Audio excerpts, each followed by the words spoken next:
Boys, she's the daughter of a very famous person, but a hilarious stand-up in her own right. She's shared the stage with people like Jerry Seinfeld and Jay Leno, and she's coming to our area, the Downtown Cabaret Theater in Bridgeport, Connecticut, this Friday night.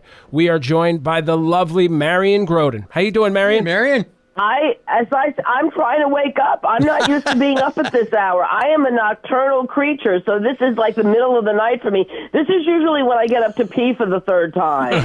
Hear you there. You big pisser? Yeah. Jesus. We haven't talked to you in a long time, so what are the themes to your stand-up these days? Where are you? What topics are we getting into in Bridgeport on Friday night? Well, I'm very personal. I talk about what it is to be this age, which is a woman of a certain age, and dating and body issues, and I'm very self-deprecating, and my new joke is that I'll be teaching a body positivity seminar after my set, because I make fun of my weight and other things, and I do a lot of improv. So what's really great about what I do is that it's really custom made for the audience, and it's all happening in real time. So that's a lot of fun. We always have a really good time with the improv. Lewis Black had great things, really complimentary things to say about you when your book came out a while back. That's got to feel good, huh? Well, Lewis is amazing, and I had such a compliment from him because one night, late at night, I got a call from his manager, and she said, can you come to his hometown?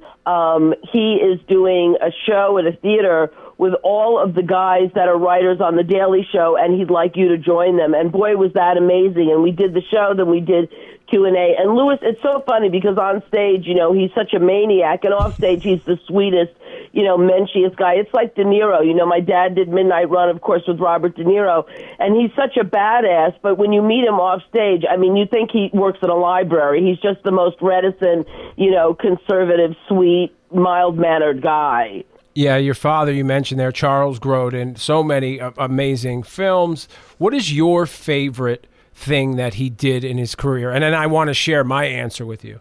Absolutely. Well, my answer is not necessarily going to be a movie. I have a couple answers to that. Mine's I don't know not if either. A lot of people know, but he spent a lot of time getting people out of prison that were there on, trumped up drug charges, and poor women, black women, women who didn't have any access to real help and legal assistance, and he got a lot of these people out of prison. He was very involved with the Innocence Project and William Kunstler. He helped to overturn the Rockefeller drug law so that if you were caught with, weed, you didn't go to prison for a real sentence, and of course now it's legal. So that was one of my favorite things, that he was just such a mensch and was there to help people. But in terms of movies, I have to say Seems Like Old Times was pretty amazing. Yeah. Wow. Mine's not a movie either. I as a radio nerd growing up, I was captivated by his commentaries on CBS Radio in New York. Amazing. It was 1 minute editorials, and then they would sit with you all day. I'm so glad you said that because, that was his love. And he wasn't making any money. That wasn't like a big payday for him. But he cared so much. And the commentaries were so dear to his heart. And he worked on them so hard. My dad, early in his career, directed the Simon and Garfunkel special. And it was all about, the war in Vietnam and civil rights and Cesar Chavez. And, my dad was very proactive in what was called the humanistic movement. And it's funny because the network said to him, we don't like your approach, when he directed the Simon and Garfunkel special. And he said, what's my approach? And they said, the humanistic approach. And he sort of laughed and was like, well, what's the alternative? Because he was such a man of the people. In his apartment, I was just telling someone, he didn't have movie posters. He had a picture of Cesar Chavez. He had a picture of Kennedy. He had a picture of Martin Luther King, of Simon and Garfunkel. That's really who he was. Absolutely amazing. You must have had so many incredible experiences in your family being around movie sets over the years. What were some of the highlights that you could remember?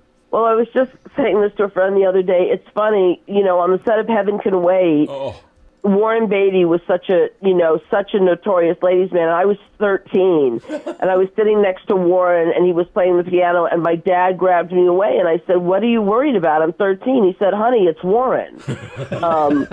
So there was no safety there. I was on the set of King Kong. That was pretty funny. They spent a lot of time trying to get this mechanical ape's arms to move. Every day there was discussion about how the ape was not moving. And I met Jessica Lange, who just was such a beauty. I had a crush on Jeff Bridges when they did King Kong, and I was like 13, and my dad said, "Honey, you're 13 and he's married." And I said, "I'm in love with Jeff Bridges." And he said, "This is not going to go anywhere." He said, "I think you're hungry." And I said, "What are you saying?" I said, "I'm in love with Jeff Bridges." And we went and we got something to eat, and he looked at me and he said, What do you think? And I said, "I think I was hungry." That's a great story. That's awesome. Yeah. And I'm so glad that your dad pulled you away from Warren Beatty, because legendary coxman. And Cher just told a story the other day when she was like a teenager that he picked her up on the street. He just didn't care. Yeah, no, he was unabashedly who he was. Trying to think about, I was on the set of Midnight Run. I mean, that was pretty extraordinary. We'd have dinner every night with De Niro and his then girlfriend, Tukey Smith, who was this very vibrant woman. And, De Niro is he's so quiet in person. But I'll tell you, a really great story was, I think it was De Niro's maybe 50th birthday, and my dad asked me if I would go as his date to De Niro's birthday, and I said, of course. And so it was in Tribeca where his loft was, and there was up on the roof, there was an outdoor kitchen and eating area, and, amazing. And at one point, I found myself standing next to De Niro, and he said to me, "Your dad tells me you want to be a stand-up comedian." This was before I was a comedian, and I said, "I do." And he said, "I've been around you. I think you should do it." Oh, wow. Oh. Yeah. She's a hilarious... So you don't get a greater vote of confidence than that going into this career. She's a hilarious stand-up comedian and the daughter of Charles Grodin, coming to the Downtown Cabaret Theater in Bridgeport, Connecticut this Friday night. Ethan. Kira Sedgwick and Kevin Bacon said just glowing things about you. It's on your website. Are they friends of yours? You used to hang out with them? I am friendly with them. Kira made the movie Heart and Souls with my dad, and then we became friendly through mutual friends. So, yes, I am friendly with them. They're fabulous, and they're fans, and they've come to see me many times at Gotham. They're so cute. They have date night, and they opted to come see me, several times. So that's been a real compliment as well. Let me ask you a question about a mutual friend of ours. Brad Axelrod is a dear friend of mine. That's who you're working with this weekend, Yes. and I know you have worked with him in the past. Is it the biggest goof in the world that he ran one of the most successful comedy clubs in the Northeast for 30 years or whatever, and he has the world's worst laugh? Well, look, everybody's a package. Nobody's got everything. And you can't be such a mensch and have a good laugh, Sometimes I see very pretty girls in the audience, and I ask them questions, and I'm like, you can't be smart and look like that.